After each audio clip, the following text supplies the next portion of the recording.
Getting cold up here, up north, northern Michigan. You know what that means. Snow's going to start flying any day now.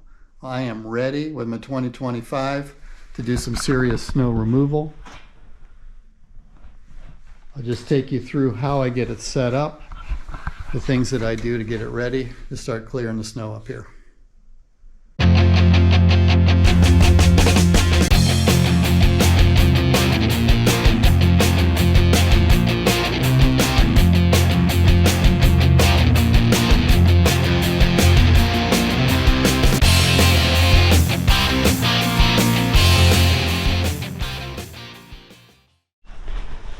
I'm going to start from the back. So I got my weight bracket here and a bunch of these suitcase weights on. Now I put a lot of weight on the back of this thing. These are 70-pound suitcase weights here. I got 6 of them, and then I got 2 40 pounds on the end there. So this is about 500 pounds worth of weight on the back. It really does help for the traction getting up and down the hills. I've got a driveway to clear and some gravel that I have to plow for myself and my neighbors, so I like the weight on the back. That really helped last year. I keep the ROPS down. Normally I'm wanting to keep the ROPS up, but I keep it down because I'm coming in and out of the garage all the time. So that's another thing that is set up there. Talk about the tires for a second. So these are the R3 Plus tires here. Take a look at the tread. There seems to be about 3 varieties of tires for these tractors. You got the R4s, which are the ag tires.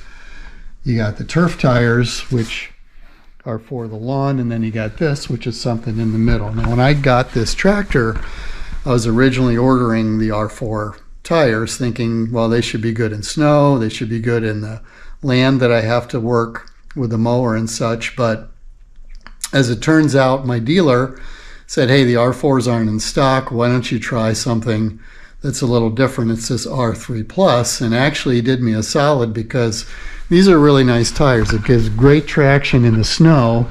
It's got enough of a grip on it here, and actually the R4s I've heard are actually not that good in the snow, so I think this was a good choice, and it ended up working well for me. It also does well on the land. My mower deck is off.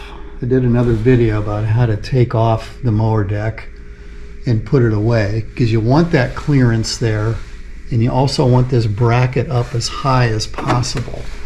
So to do that, let's get back up here again.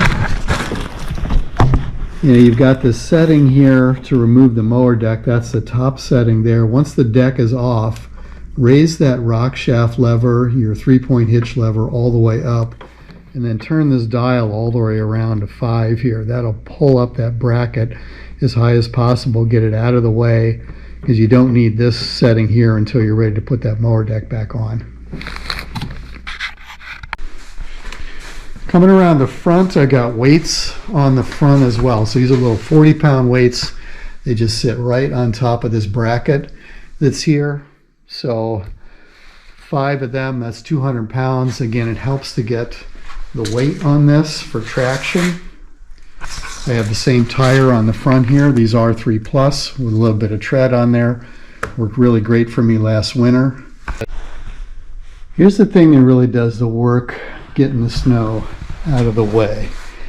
It's an HLA 1500 Snowpusher that I got from Goodworks Tractors about a year ago.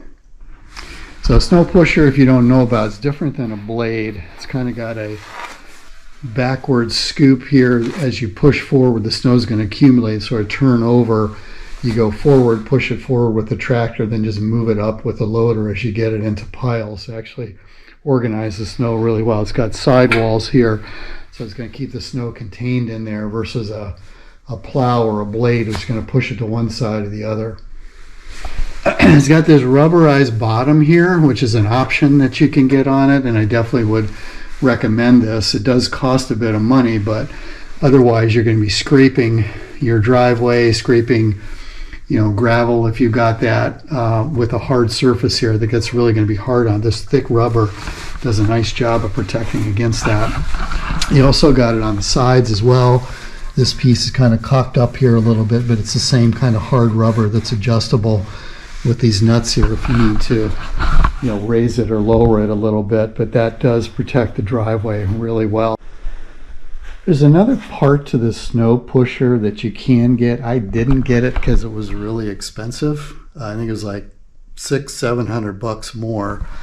What it is, it would bolt on to the front and the sides here. It's actually a little piece of rubber that goes over here that would hold the snow in even better in terms of containing it in there. And also you can put the loader all the way over, use that thing maybe up against a garage door and scrape the snow backwards. So I guess if you got a lot of garages to clear, that might be helpful. I didn't here. I don't get a lot of snow right in front of my garage, so I didn't think it was worth it to do it, but that's another option you can put on one of these Snowpushers.